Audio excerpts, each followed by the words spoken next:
Hello, my name is Emily Robertson, and today I will be talking about the National Institute for Health Research Innovation Observatory's identification of COVID-19 diagnostics using horizon scanning approaches to inform decision making. Please take some time to review this slide before I continue to our introduction, as these are our acknowledgements and disclosures. The National Institute for Health Research Innovation Observatory, also known as NIHRIO, is a horizon scanning facility located in Newcastle upon Tyne at Newcastle University's campus. Our aim at NIHRIO is to identify and track new and emerging health technologies with the potential to address unmet needs and support innovations in the health services.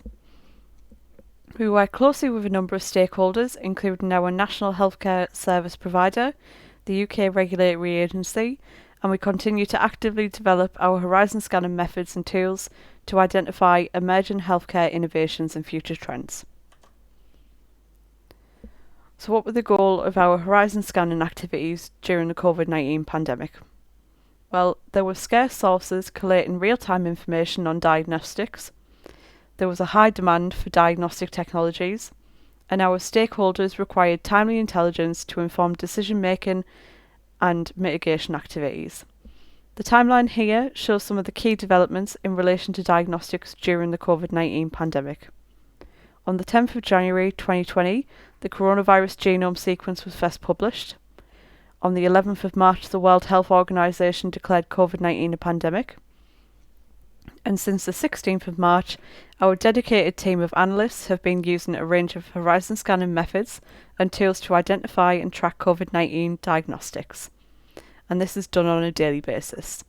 We do this in order to provide our UK stakeholders with real-time, accurate intelligence to inform early decisions and address emerging testing issues as the pandemic progressed. This includes tracking diagnostics that identify variants of concern, including UK, Brazil, South Africa and Indian variants. And as of the 1st of June 2021, NIHRIO has 2,292 tests in our database. NIHRIO works with a number of stakeholders, including the NHS, MHRA and national oversight groups in the UK. We help identify global new and emerging COVID-19 diagnostics, which are inputted into a publicly accessible database. We also use this information to help assist with the prioritisation of technologies and the anticipation of new trends. The existing systems, processes and structures we have in place were able to be exploited at the start of the crisis, and this allowed us to deliver a global dataset of molecular and immunological based diagnostics to help anticipate new trends.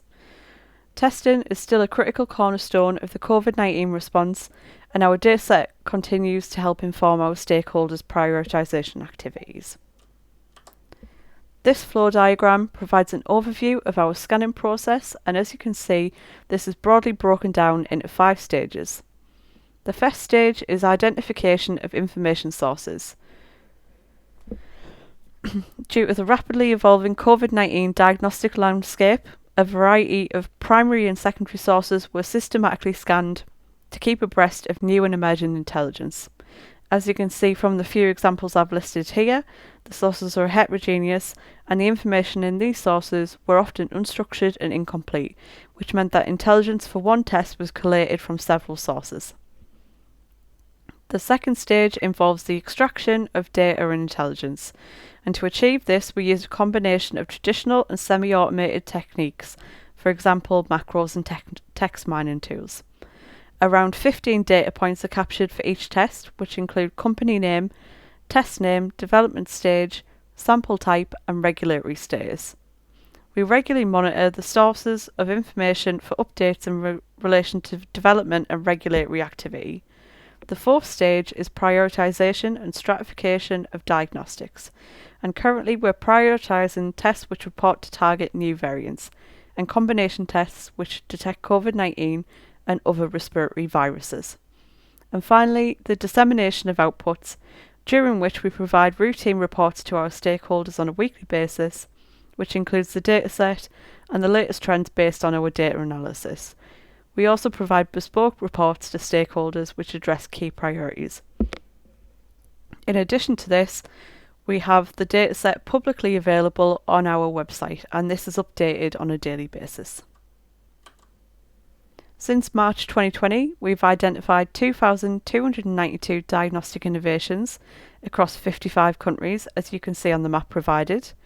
Over 1,820 tests have regulatory approval under emergency use programmes, of which 1,087 have approval in the EU. We noted that molecular tests dominated the diagnostic landscape until autumn 2020. However, the number of immunological tests now exceed this. We understand that rapid solutions are of key interest, and we currently have over 700 in our dataset, 13 of which diagnose in around 1 minute or less. We were interested in understanding the types of developers contributing to the COVID-19 diagnostic landscape. As you can see from this donut chart, companies make up the majority of developers of diagnostic tests. Other types of developers include research institutes, private clinical laboratories, and hospitals. Our data also showed a small proportion of strategic partnerships, which enabled the exchange of scientific and technical expertise and resources. Moving on to global trends in diagnostic development, you can see from this graph that the region of Asia, represented here in blue, has dominated the diagnostic market for COVID-19, developing the highest proportion of tests. The three leading countries in this region were China, followed by South Korea and Singapore. North America, in orange, was the second most active region, followed by Europe in grey and other continents in green. This included South America, Africa and Oceania. At a national level, China developed the greatest number of diagnostic tests, which currently totals at 516, followed by the US, who have developed 379 tests. Together, these two countries account for 49.1% of the diagnostic market.